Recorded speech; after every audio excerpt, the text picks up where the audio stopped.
In 1982, a landmark report on diet, nutrition, and cancer was released by the National Academy of Sciences, the first major institutional science-based report on the topic. The report started out saying that yes, scientists must be careful in their choice of words whenever they're not totally confident about their conclusions, but, for example, by that time, it had become absolutely clear that cigarettes were killing people.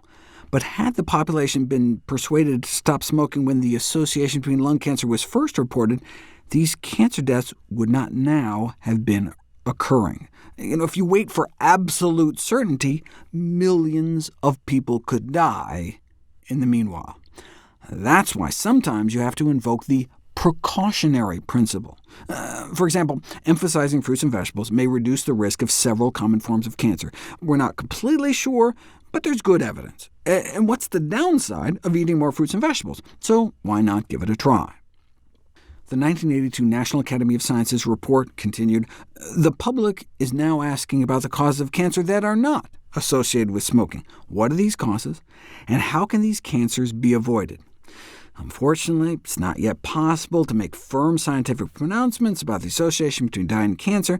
We're in that interim stage of knowledge similar to that for cigarettes 20 years ago. Therefore, in the judgment of the committee, is now the time to offer some interim guidelines on diet and cancer. For example, they raised concern about processed meats, and 30 years later it was confirmed. Processed meat was officially declared carcinogenic in humans. Maybe if we had listened back then, maybe we would have been spared Lunchables, which, if taken apart, as CEO Philip Morris describes reading, the most healthy item in it is the napkin.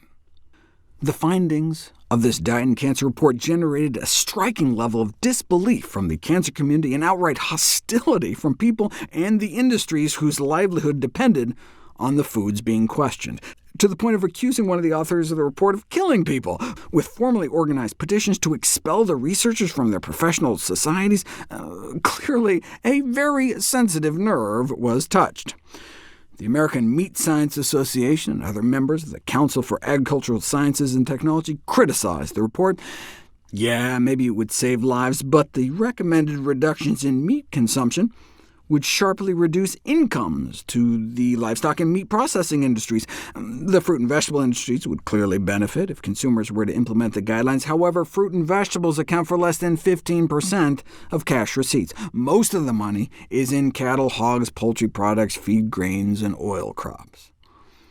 It reminds me of the tobacco industry memos, where Philip Morris spoke of the tobacco industry going bankrupt. Maybe it's not the meat that's causing cancer, the industry critique continued, but all the marijuana people are smoking these days. How can one argue that such an abundant diet causes cancer? Maybe they're just all jealous of all the good food we're eating, like the Puritans that condemned bear baiting, not because of the pain for the bear, but because of the pleasure of the spectators. You can't tell us to cut down on meat. One of mankind's few remaining pleasures is that of the table. The day the National Academy of Sciences report was published was the day that food was declared a poison, declared Thomas Jukes, the guy who discovered you could speed up the growth of chickens by feeding them antibiotics. How dare the National Academy of Sciences recommend people eat fruits, vegetables, and whole grains daily, which were said to contain as yet unidentified compounds that may protect us against certain cancers? How can one select foods that contain unidentified compounds? This is not a scientific recommendation. It sounds like health food store literature. My favorite, though, was think about the human breast. How can animal fat be bad for us if breastfeeding women create so much of it? Women are animals. Their mammary glands make fat for breast milk. Therefore, we shouldn't have to cut down on burgers? Huh?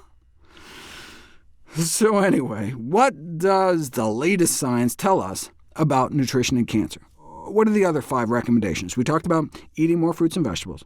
Consumption of soy products may not only reduce the risk of getting breast cancer, but also surviving it.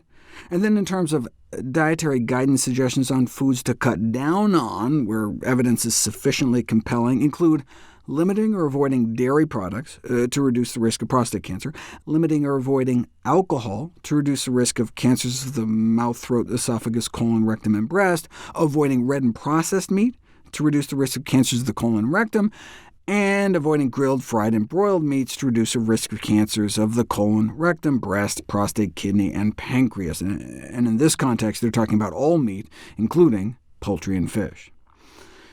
Look, we all have to make dietary decisions every day. We can't wait for the evolution of scientific consensus, and until we know more, to protect ourselves and our families. All we can do is act on the best available evidence we have right now.